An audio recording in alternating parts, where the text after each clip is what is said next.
Hello, and here we are ready for our arrange along. Now, I think we've got good enough angles there. Let's pull everything back. This is what we're arranging today, these lovely, lovely flowers. So I'm going to put those to one side though, and whilst we wait for everybody to arrive, I'm going to sort out last week's as well. Allotment Lucy is back with us today, so if you have any questions about the flowers, then do pop them in the chat, and she will also no doubt list what we've got. Yeah, just going to list what we've got in the bunches today as we go, so you'll be able to watch that. I think you can see, I think after like a day, the chat uploads to YouTube, so if you're watching this after the live, you'll be able to see it then. Okay, so I'm going to put this to one side. These are last week's flowers. I did not follow my own advice. What a surprise! I did not change the water. They weren't in direct sunlight, but that's basically, I left them just like this because I've been incredibly busy. So, cheers, got my lovely rosé. It's a Friday night. So I'm going to just pop them in these little bud vases. I'm going to try and not make too much of a mess. I'm just going to pull out the ones that are worth saving. And see, grasses really keep. I mean, you can dry so many grasses. I don't know about drying this one. I don't know what would happen to it. I think so. Yeah, I'll have to do a little test. You've got some of this in this week's actually. The sunflower hasn't skipped a beat. No, the sunflower's been great. This one definitely dries, the Panic and Frosted Explosion. What else is... The zinnia sort of like, it's definitely fading and looks a bit dead, but I think it looks quite beautiful. So I'm going to put it in. I'm taking that. I'll take you, Mr. Zinnia. And also, look at the dahlia. So I am actually drying dahlias for using in wreaths and things like that. It needs wire. It needs wiring. I'll pop it in. From afar, I think that will look nice. Just don't come closely. And there's some of this Astrantia. I don't think Astrantia dries well, but this is... I've tried it before. You have? It does? Oh, okay. Does it hold the colour? The darker ones kind of do. Because this looks quite pretty, but I wonder, did you dry it like you do a hydrangea where you sort of leave it in the vase and then the water goes and then it's sort of... I dried it because upside down? wedding bunches last year. So I kept my bridesmaid bunch. Oh, nice. And then the bride did the same. Oh, this one's fine. The Ami really lasts. But that, I think, so I'm going to keep that and I'm going to dry it. I think that is beautiful. I know it does look like it's like a dead, and it's half dead, so it doesn't look quite right, but I'm going to keep that. In December. Yeah, exactly. When we've got no fresh flowers, you're going to be pleased you dried some things. So I think I will sort of sell some dried bunches come the leaner months, because we'll all need something. And the beauty of a dried bunch is that it'll last you through the season, and then before you know it, the fresh flowers will be back. Well, actually, I don't know if it'll fit in I one. know, I don't know where I'm going to fit it. It's such a big stem. There we go. Doesn't really work with that. Let's maybe put that one in there. Oh gosh, because this zinnia stem's seen better days, it's like, okay, so that looks awful. So we'll put that aside and clear the decks here and show you what I've done.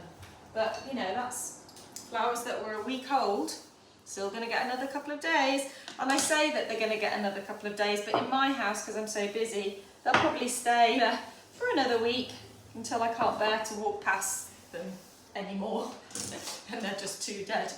But there we go. So that one, and that one, they're gorgeous, and they are gonna really brighten up a little corner for a bit longer. So I will put those to one side, so you can do that next week with your bunches. So let's get this. Got a bit of a bigger vase this week. This is a vase that I've been selling, and it is a bigger vase, but it's still got quite a narrow top. And because the stem lengths this week are quite a bit longer than usual, I thought it could cope. So that's what I'm going to do. Yeah. So as always, I'm going to be super honest about what has survived. As you know, I do exactly what you do, I just don't pay the postage.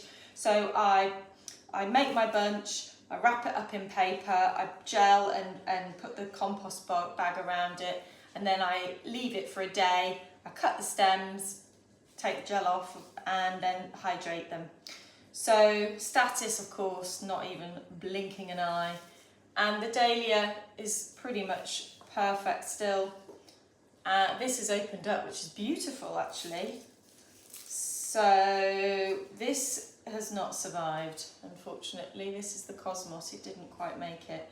But I always say this every time, I always give you more than you would get in terms, so you still get your money's worth even if a couple don't make it. So that is another dahlia.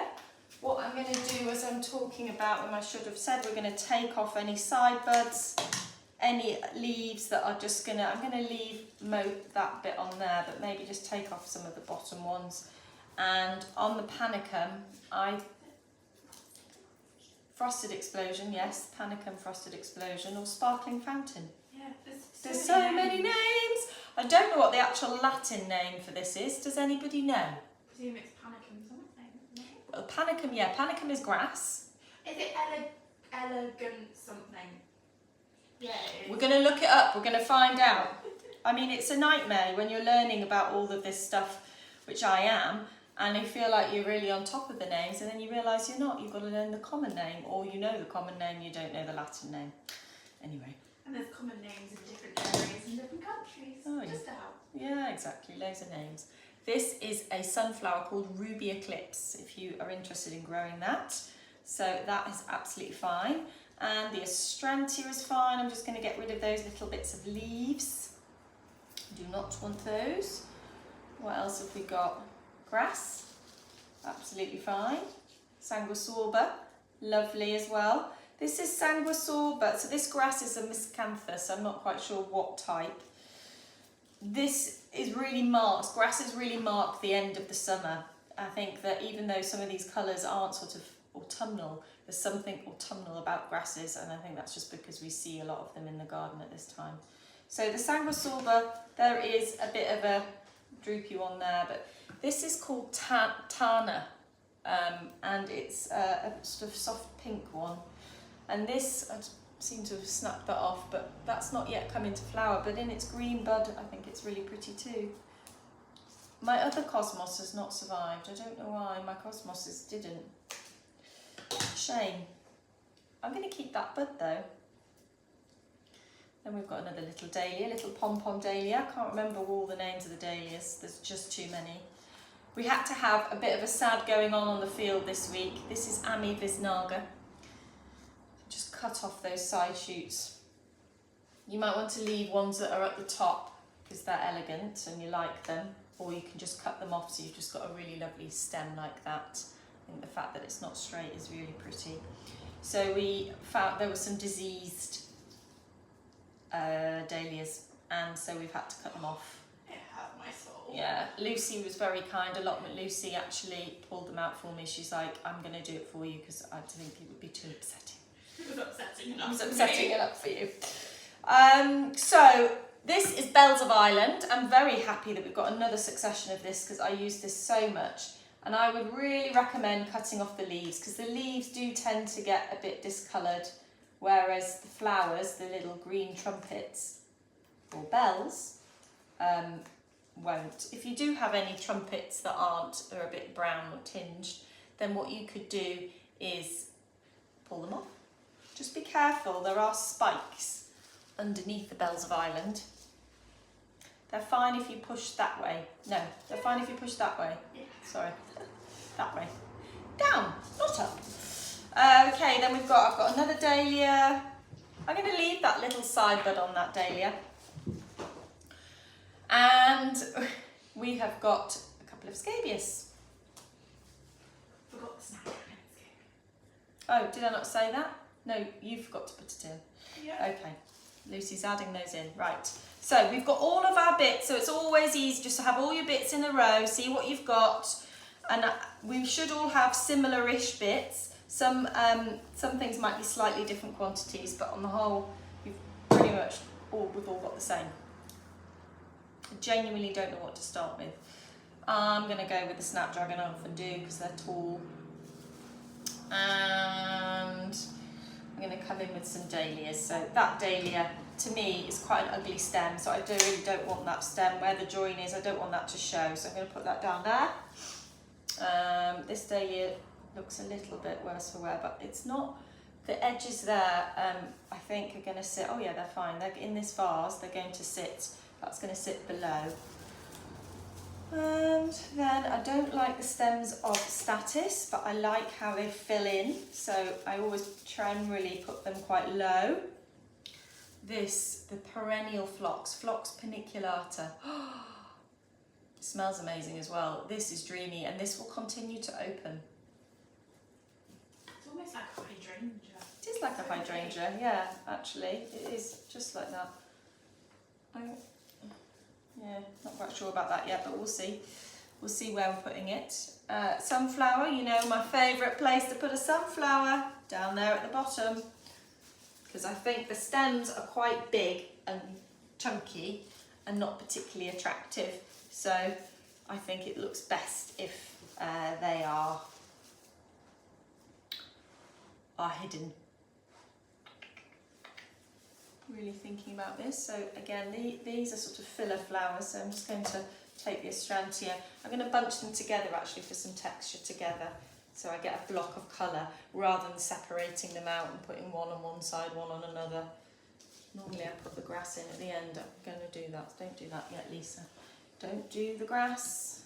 What about this dahlia? I think we could chop some of that off. Coco's got on the stool again. I think just leave her, Lisa. She'll just... There's a bug from the flowers. Oh, she's chasing the bug. No, Coco, don't rub against that. No. I thought she was going to leap. She likes to rub her nose against the tripod. Really useful. No, the tripod is on a stool. And Coco is going to be like that, right? Okay. We're getting there, we're winning. I am going with the asymmetry to one side, so I'm going to have that coming up that way. That one I'm going to cut down and have it filling in that gap down there a bit more. Like that, yeah, I like that. We've got this dahlia. I wonder if that would go best at the back, and then, yeah, and then that is kind of, maybe just make it slightly shorter so it's not, I don't want two big things sitting next to each other, sort of standing to attention. I want to have them different heights. And then I'm just going to pop these bobbly, little lovely bobbly heads in. There. And we've also got the sanguisorba, which is just a bit of light air. They all come the airy bits at the end. These are the little whimsical, magical bits that we add in later at the end. And ooh, this like diffuses it. It's like adding a screen. So you might not want it because it might diffuse the colour too much. You might not want it to be so prominent. I'm going to put it at the back. I don't want it to be too prominent. I want it to be there. That's better. And then maybe I'll put this one. Yeah. Yeah. I think I might swap these over. Yeah. You could see that too. That there, that's better. That there? No. Maybe that with it. Diffusing those. I don't know. No. I can't make a decision. I'm going to put it in here. There we go. Yeah. There we go. Okay. There we go. That'll do. So that's there. So we've got a little bit of the froth at the back. We've got a little bit of froth at the front to movement when the wind blows. Oh look, we've got the cosmos bud. Ooh, that's also a bit of interest. Where should I put that? Maybe yeah. There, down here. Balance out the side. Balance out. Yes. Oh, I love that. I think this is one of my favourite ones I've done. It's probably because I love this time of year for the flowers. But I'm really, really pleased with that. Look at this.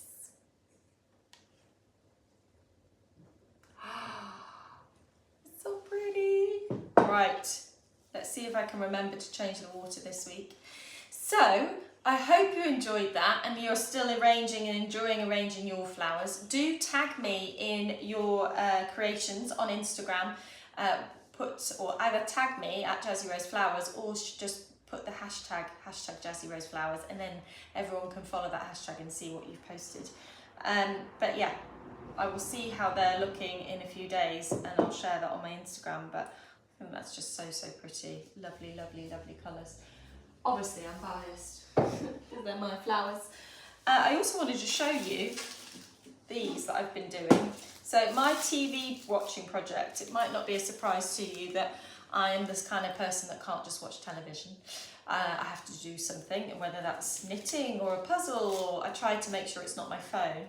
And I found a new thing, which is something important to do for work but doesn't feel like work. So I am harvesting all my straw flowers and wiring them, because straw flowers have really brittle stems, and whilst I am drying some with the stems and hanging them upside down in the flower house, I'm also doing this so that they can be used in wreath making. So I think I will probably be selling these. Like I said, I'm going to sell dry flowers once we kind of come to the end of the season, but I'm also going to do some kits for dry flower wreaths. I think that'd be a lovely Christmas present. Especially because, you know, I can send that out, you can keep it, it's not going to like perish like fresh flowers. So dried flower wreaths, and I probably will do a video on how to use it. And I have a great idea. I thought we could do a live wreath-along. Is there any other thing I can do along? Wreath-along. So at Christmas, I will be doing some physical workshops, either on my field or at other locations. I'm sort of trying to sort that out at the moment. But I thought we could do one on here. How fun would that be? So I can send out a kit with all the foliage and everything. It will be a long live because it's not going to be a quick range along, but we could then arrange and make a wreath together. And in those wreath kits, I will put some of these. Anyway, I think they're lovely. And if you do have straw flowers, I really recommend doing this. You basically cut off the bottom stem, you bend the wire, the floristry wire, in half, and then you can see it's just a loop. You just push through the two ends and then pull it. Just be careful at the end you don't pull it all the way through. And that's, which one was that? Do it before they're fully dry. Yeah, once they're really dry, it's too hard. So it's that's why it's a good thing to be doing now. But I don't know. I try and do about 50 of them a night.